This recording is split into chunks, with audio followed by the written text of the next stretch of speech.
Willkommen, bienvenue, welcome dans un nouveau point lecture. Tintin. Un point lecture, ça fait donc bien longtemps, non pas du tout, ça fait 2 vidéos je crois, mais j'ai l'impression que ça fait longtemps parce que je pense que je l'avais tourné il y a un bout de temps et j'ai énormément de retard. En fait, j'ai carrément pris des notes dans mon bullet journal parce que j'ai un bullet journal et j'ai 1, 2, 3, 4, 5, 6, 7, 8, 9, 10, 11, 12 livres, 1, 2, 3 à vous parler. Plus parce que j'en ai relu un depuis 13.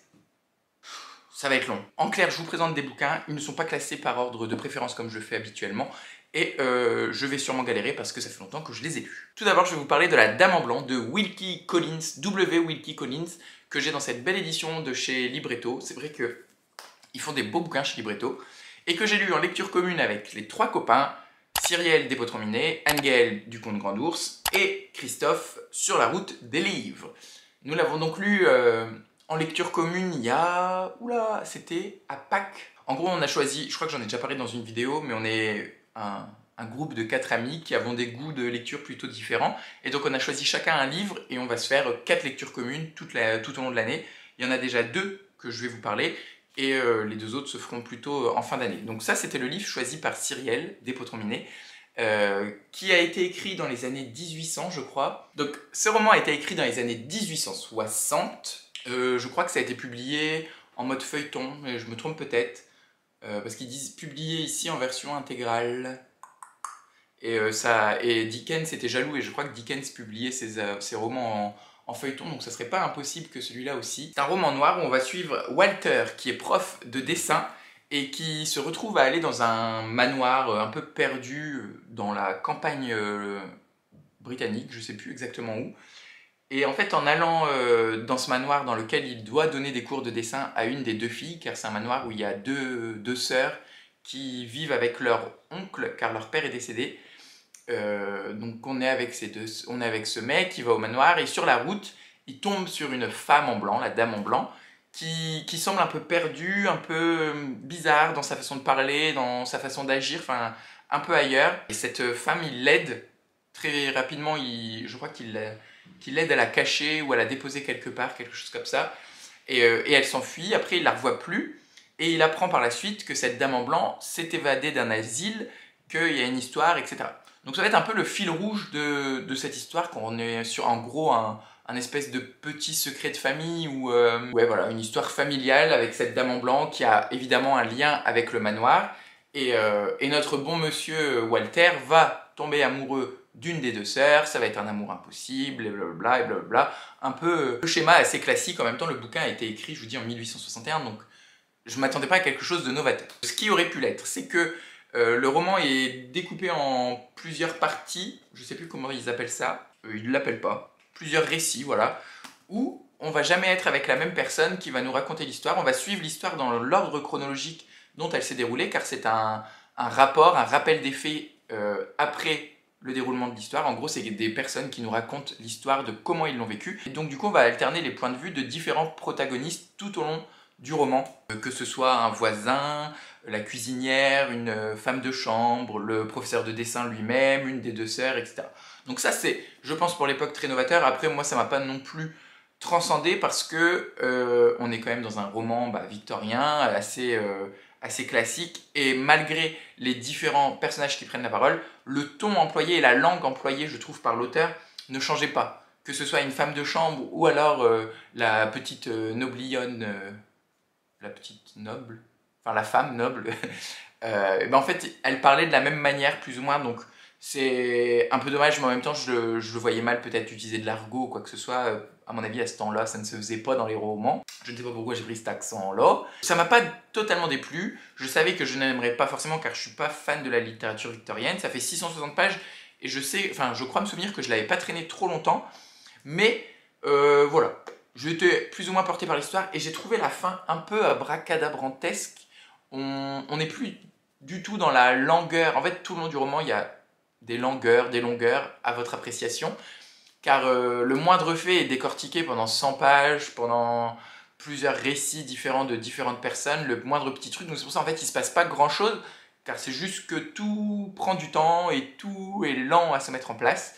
Et la fin, alors, s'accélère, mais un peu de façon démesurée parce que ça part un peu dans tous les sens. On nous balance des explications qui faisaient un peu thriller. Alors pour le coup, ça faisait assez contemporain parce que ça faisait un peu, voilà, je vous dis, la fin d'un Tillier où tout s'enchaîne, tout s'imbrique comme par magie, et voilà, un peu déçu par cette fin. Après, malgré ça, je suis content de l'avoir lu, même si ça m'a pas vraiment plu. C'est le Wilkie Collins a été également reconnu pour La Pierre de Lune ou La Pierre en Lune, je sais plus quoi. Comme le premier roman policier, là il y a un peu aussi, c'est un peu un policier hein, finalement, parce que je sais pas s'il est antérieur ou postérieur à La Pierre de Lune, mais il y a quand même une petite enquête. Donc voilà, un roman noir classique du genre qui m'a laissé pantois. Coucou, c'est le Flowfly du montage. J'ai oublié de vous dire que j'avais demandé à Christophe sur la route des livres de nous donner un avis succinct mais néanmoins complet de sa lecture. Donc je vous laisse tout de suite avec la vidéo. Salut Flo et salut à tous ceux qui regardent cette vidéo. Alors, mon avis sur La Dame en blanc en 2 mots. Je trouvais que c'était plutôt facile à lire au niveau du style. Je m'attendais pas à ce que ce soit aussi fluide, aussi entraînant au niveau du style. Je trouvais que voilà, on rentrait très vite dedans. La narration était très simple. Je m'attendais à ce que ce soit un peu plus ardu. Moi, ce qui m'a vraiment gêné, c'est la réaction de certains personnages, notamment des antagonistes de l'histoire. Au bout d'un moment, je n'arrivais plus à croire à leur réaction, à leur manière de faire. Je veux bien croire que ça se passait dans une autre époque, avec des valeurs très différentes, mais voilà, la société victorienne de l'époque était tout aussi violente que notre société actuelle. Et moi, je pars du principe que lorsque tu es quelqu'un de cupide, prêt à tout pour parvenir à tes fins, et que soudainement quelqu'un entrave tes projets, tu fais tout ce que tu peux et tout ce qui est en ton pouvoir pour t'en débarrasser. Or là, les réactions étaient vraiment alambiquées et un petit peu neuneux, voilà, pour utiliser un terme un petit peu familier, mais voilà. Et donc moi, ça m'a sorti de l'histoire à de nombreuses reprises et ça a culminé vers une fin que j'ai trouvée complètement invraisemblable. Voilà. Sinon, bah, c'était quand même une super lecture commune. On a bien rigolé ensemble en message privé. Voilà, c'était sympa. Ensuite, je ne l'ai pas ici, ça va aller très vite car j'ai pas grand chose à dire. J'ai lu, alors, comment ça s'appelle? Une pièce de théâtre d'Edouard Baird, les élucubrations d'un homme soudain frappé par la grâce, qui a été publié chez Seuil l'année dernière. C'est une plutôt courte pièce de théâtre qui est presque un monologue parce que c'est Edouard Baird. De toute façon, c'est Edouard Baird, je pense, qui joue ce rôle au théâtre. C'est pas un seul en scène, je crois qu'il y a 2-3 personnages qui lui donnent la réplique de temps en temps, mais il est majoritairement seul. En fait, c'est un jeu de miroir et d'imbriquement parce que c'est du théâtre dans le théâtre et ça parle aussi du théâtre.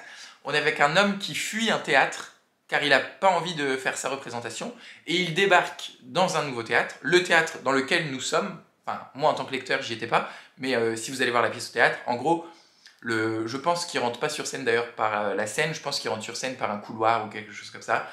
Et il débarque dans ce théâtre et il s'adresse un peu à la foule qui, elle, était venue, donc nous, c'est compliqué, voir une autre pièce de théâtre. Et en fait, c'est sa pièce à lui. Enfin, voilà. Je sais pas si vous avez suivi. C'était très frais, très drôle, très sympa, un peu loufoque. Je regrette pas de l'avoir lu car Edouard Baird a le sens du détail pour ce qui est du mot, du jeu de mots, de la finesse, etc. Donc c'est très appréciable de le lire, ça doit être encore plus de le voir et de l'entendre. Et si jamais j'arrive à le voir, je sais pas, je crois qu'il joue encore à Paris, mais je suis pas sûr qu'il tourne avec, en tout cas il tourne pas à Reims, ça c'est sûr. Si j'ai l'occasion de voir cette pièce, j'irai la voir, sinon bah tant pis et je suis content de l'avoir lu. Et voilà, c'est chez Seuil, je n'ai pas grand chose d'autre à en dire de plus, mais si ça vous plaît, si vous aimez les jeux de mots et les virelangues, etc., bah c'est sûr que ça vous plaira. Ensuite, je l'ai prêté à ma maman, c'est pour ça que je ne l'ai pas. J'ai lu Je suis la maman du bourreau de David Lelay-Hello. David Lelay-Hello, je l'ai découvert et je n'ai lu que ça d'ailleurs, Poussière d'homme, qui raconte le deuil. J'avais adoré, vraiment, je l'avais lu d'une traite. Désolé, je me fouille l'oreille devant vous. J'avais vraiment adoré, je l'avais lu d'une traite l'année dernière, je crois. Et donc ça, c'est son nouveau livre qui est publié chez, je l'ai plus sous les yeux, je pense que c'était Loïs d'Ormesson. C'est une mère qui apprend que son fils, qui est prêtre, est pédophile. Enfin, est arrêté pour pédophilie. Et donc on va être avec cette mère qui est une grenouille de bénitier, qui est quelqu'un de totalement affable et exécrable, qui soutient la manif pour tous, qui est impliqué très très fortement dans l'église. On va suivre cette mère, un peu cette descente aux enfers, d'apprendre que son fils, qui était le fils prodige, car il était prêtre, car elle avait mis tous ses espoirs en lui, etc., bah, a fait quelque chose d'horrible. J'ai plutôt bien aimé, Beaucoup moins que Poussière d'homme, parce que bah, déjà ce n'est pas autobiographique, je pense que c'est inspiré de faits réels, en tout cas ça ne m'étonnerait pas, mais est-ce que c'est une histoire en particulier, je sais pas, mais la pédophilie dans l'église, ça n'est plus à prouver. Ce qui m'a dérangé, c'est que bah, voilà, le personnage de cette mère est beaucoup trop cliché, vraiment, j'ai longtemps côtoyé l'église, je suis pas sûr d'en avoir parlé ici, mais j'étais un pratiquant, enfin c'est traditionnellement dans ma famille, ma mère est chrétienne et pratiquante, et je suis allé à la messe jusqu'à mes 18 ans, j'ai pratiqué, j'allais toutes les semaines, j'ai fait mon catéchisme, etc. Enfin bref, l'église a fait partie de ma vie, maintenant bah, j'ai arrêté d'aller à la messe à 18 ans, donc ça fait une dizaine d'années que je ne pratique plus ma foi, mais je connais très fortement le milieu, et du coup, c'est pour ça que les personnages m'ont paru très clichés. Alors ça se passe dans un petit bled de campagne, on n'est pas dans une grande ville, etc. Donc je veux bien croire que c'est peut-être différent qu'en ville, que les gens sont beaucoup plus bornés, traditionnels, limite intégristes, etc. Mais quand même, à mon avis, le roman manquait un peu de nuances et c'est ce qui m'a gêné, surtout en plus dans le développement des personnages. Parce que y a un basculement avec le personnage de la mère qui fait que à la fin c'est presque plus crédible. Alors même si en gros elle, elle est dans le déni au début que son fils est pédophile, après elle essaye de vivre avec et voilà, pas d'assumer, parce que c'est pas elle d'assumer, mais à son fils, de se repentir pour lui. Et bah, c'est un peu, ça sonnait faux. Qu'est-ce qui sonnait faux d'autre? Pareil, il y avait un personnage qui était un journaliste, qui était un homosexuel, très militant, etc., qui avait des traits très grossiers à mon goût, trop peut-être, ce qui est dommage en plus venant de David Lelay qui est lui-même homosexuel. J'ai trouvé que voilà, c'était un peu faux dans les personnages, après l'histoire se lisait plutôt bien, j'en garde un bon souvenir de lecture, disons que j'avais envie d'y retourner, mais ça m'a pas non plus transcendé, tout comme La Dame en Blanc. Je vais me détester car je bégaye beaucoup, mais ça c'est le problème de faire des retours de lecture sur des livres que j'ai lus il y a longtemps. Si vous voulez découvrir David Lelay Hello, je pense pas que ce soit le meilleur. Il a voulu peut-être pas surfer sur la vague de... C'est horrible à dire, surfer sur la vague de la pédophilie, mais ça n'a pas fonctionné. Alors je sais pas, je me trompe peut-être qu'il est également pratiquant et qu'il connaît le milieu de l'église, etc. J'avais vraiment l'impression que c'était l'image qu'on renvoie, enfin l'image qui est renvoyée par les médias, etc. de ce que c'est l'église, alors que l'église voilà, ne se limite pas, malheureusement, c'est ce qu'on voit le plus, mais aux prêtres pédophiles. C'est très bien qu'on en parle, il était grand temps, mais voilà, quand même, moi pour connaître plutôt bien le milieu de l'église, même si voilà, maintenant mes convictions ont changé, mes convictions ont changé, ma foi a évolué, je ne ressens plus le besoin d'aller à la messe ou d'être engagé de façon militante, enfin non pas militante mais de façon régulière. Je trouve que ça ostracise encore un peu plus la religion chrétienne alors que par les clichés qu'il entretient un peu dans ce bouquin, alors qu'il n'y avait pas forcément besoin, que les gens sont quand même maintenant suffisamment alertes sur tout ça. Donc voilà, j'ai pas trouvé le roman très juste. Et c'est tout, je conclus là-dessus. J'ai lu Ce qu'il faut de nuit de Laurent Petit-Mangin au livre de poche car il concourt pour le prix des lecteurs. Et c'est pour ce livre-là que j'ai voté d'ailleurs. Je sais plus c'était je pense que c'était au mois de mai. C'est pour ce livre que j'ai voté. Ce qu'il faut de nuit de Laurent Petit-Mangin. Alors j'aime bien parce qu'ils disent pas grand-chose dans le résumé. C'est plutôt chouette parce que j'avais un doute mais non. Du coup je ne savais pas trop dans quoi je m'embarquais. En gros c'est un père qui élève seul ses deux fils dans un milieu de la France assez pauvre, c'est la Lorraine industrielle, je crois. Le père est cheminot à la SNCF. Le premier fils fait beaucoup de foot et le second fils, qui est donc le plus jeune, lui est moins dans le sport, il est plus dans les études. Il va aller étudier à Paris, je crois. Enfin bref, je sais plus. On va être avec ce père donc, qui perd sa femme au tout début du roman. Déjà, ça commence très fort avec le décès. Ça, par contre, on le sait dans le résumé, donc je ne spoil rien. L'ouverture du roman m'a poigné. Ça se dit m'a poigné, m'a poignardé. Ouais, mais c'est un peu trop fort, m'a poignardé. Ah, c'est le prix féminin des lycéens. M'a touché, quoi, m'a prise, m'a saisi. Et après, c'est vrai que dès cette mise en bouche, cette mise en jambe très forte dès le début, je me suis laissé totalement prendre par tout le reste du bouquin qui est très court, il fait à peine 130 pages. On va discuter politique, on va discuter un peu à la manière de Didier Héribon dans Retour à Reims, de la façon dont les extrêmes, les gens qui ont traditionnellement voté dans un milieu ouvrier pour le Parti communiste, Lutte ouvrière, le NPA, enfin des partis voilà, de gauche anticapitaliste, se retrouvent en 2010-20, a voté pour malheureusement le Front National. On est un peu donc sur cette conversion des ouvriers d'un extrême à l'autre. Et en même temps, c'est très touchant parce qu'on est avec ce père qui essaye tant bien que mal. Il va lui arriver des trucs horribles avec lui, à ses enfants. Enfin, horribles.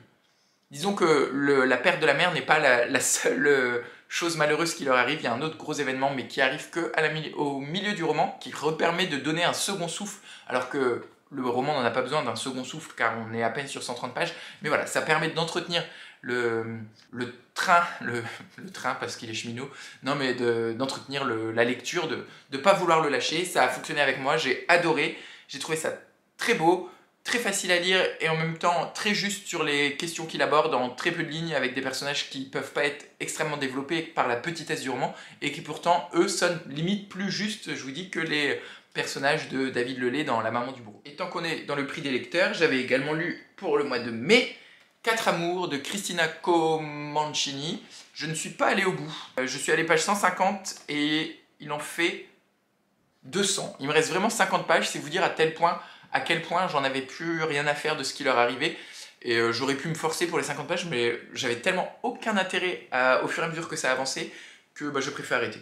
Donc, je pense qu'à ce moment-là, j'avais autre chose je pense qu'à ce moment-là, j'avais envie de lire autre chose, donc je me suis dirigé vers l'autre bouquin directement. On va suivre 2 couples, ça se passe en Italie, à Rome ou à Milan. Ah merde, je sais plus. À Rome, je crois, et après, il y en a une qui part à Milan.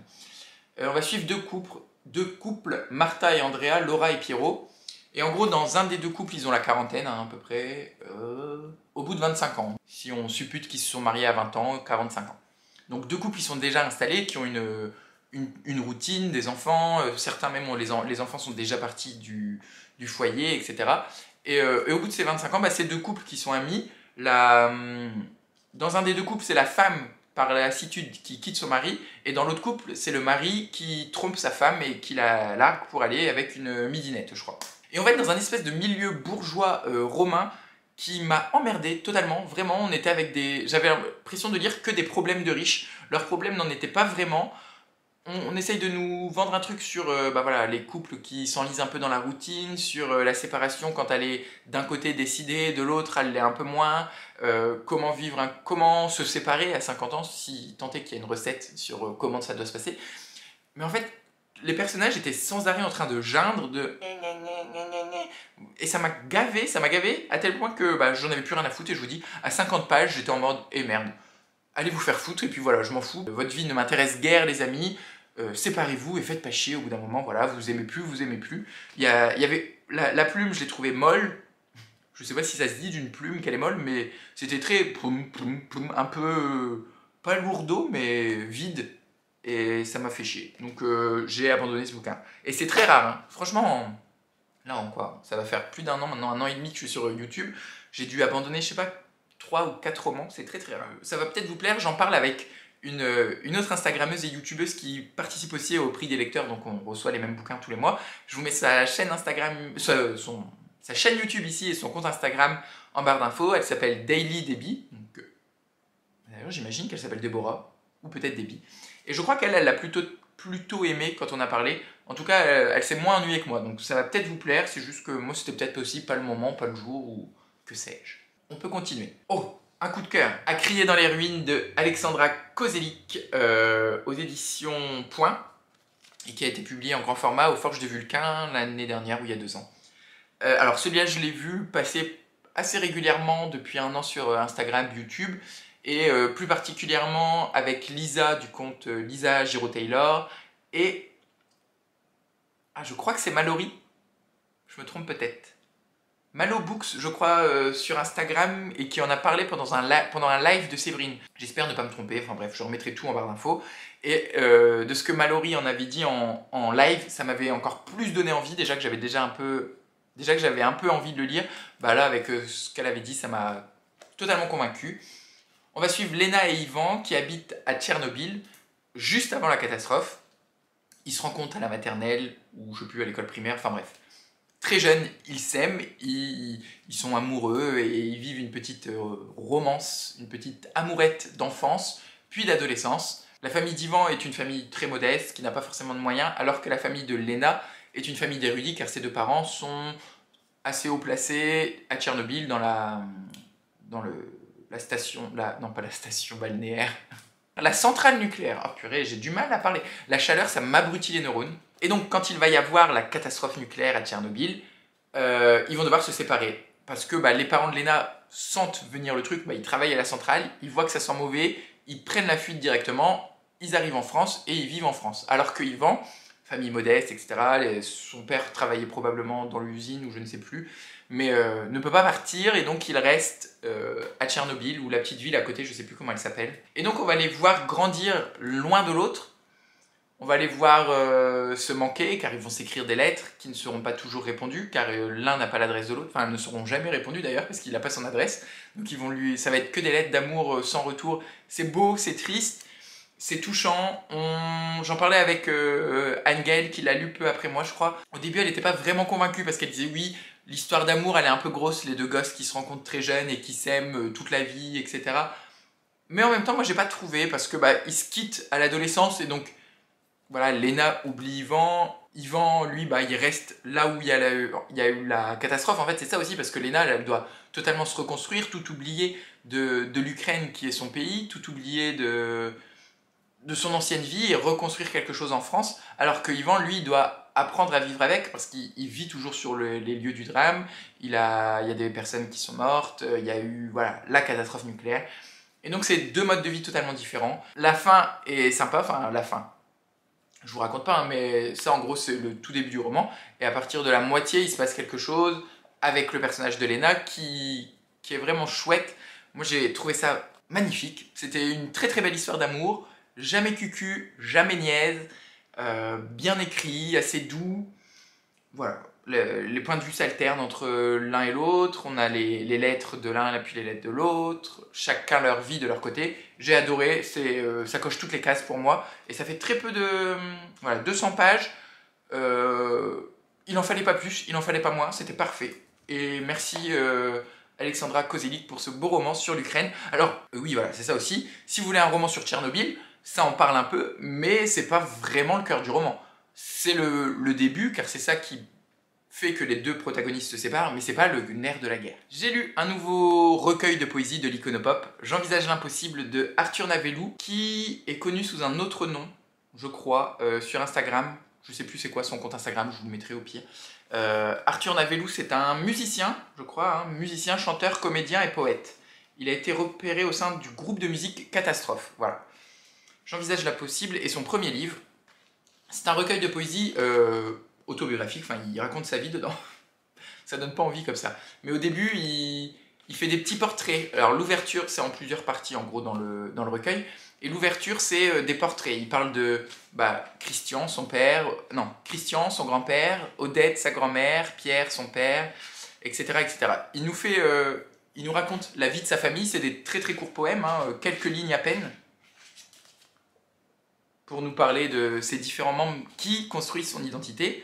Ensuite, il nous parle de son enfance à Chartres, donc il nous parle des joies de l'enfance, de la nostalgie, etc. Après, il nous parle de Chartres, la ville qu'il a vu grandir, la ville dans laquelle il a évolué, il s'est baladé, il a grandi avec ses frères et sœurs. Ensuite, il nous parle de la paternité, car il a son enfant, donc il parle de la naissance, il parle de l'amour avec sa femme, etc. Et à la fin, c'est un peu plus introspectif, c'est des poèmes qui appellent un peu plus à la réflexion sur sa vie, à se poser des questions, car je crois qu'il a une quarantaine d'années. Il est né en 87, pas du tout 40 ans, 30 ans. 97, 2007, 2017, ouais c'est ça, 35 ans. Un peu de la réflexion sur la transmission, entre les ancêtres, entre les générations, qu'est-ce qu'on va donner quelle planète on va donner à nos enfants, etc. C'était très sympa, j'ai beaucoup aimé. Après voilà, c'est un recueil de poésie, donc tout le monde n'y est pas sensible. Certains m'ont complètement laissé à côté. Enfin, je veux dire, les poèmes où il parle de sa famille, où il parle de la ville, des fois ça marche, des fois ça marche pas parce que c'est un peu plus terre à terre. Les mots employés sont assez simples, c'est très très facile à lire. C'est pas tellement barré ou trop emberlificoté dans les mots, etc. Ça fait du bien à lire. Je veux dire, ça se lit très facilement, on bute pas sur les phrases. Donc j'ai passé un très bon moment, ça continue à gonfler ma collection de l'Iconopop, je crois que j'en suis à 10, là, une dizaine maintenant, je crois qu'il y en a 12, Donc voilà, il m'en reste quelques-uns à lire. Non, j'en ai dû en lire moins. Bref, j'ai pas tout lu, il m'en reste encore quelques-uns, mais j'étais content de le lire et de le savourer. Vous aurez donc un autre point lecture la semaine prochaine. Je vous ai parlé que de 7 romans sur les... En fait, j'ai dit 12, mais je crois que j'en ai 14 à vous parler au total. Donc, il y aura un autre point lecture la semaine prochaine. C'est fort probable. En attendant, j'espère que ce petit point lecture vous a plu. Si c'est le cas, je vous invite à le liker. Si vous avez envie de discuter, vous pouvez le commenter. Si vous avez envie de le faire voyager, vous pouvez le partager. Si ce n'est pas encore fait, qu'est-ce que vous attendez pour vous abonner? En attendant, je vous souhaite comme toujours d'excellentes lectures, d'excellentes découvertes et d'être heureux.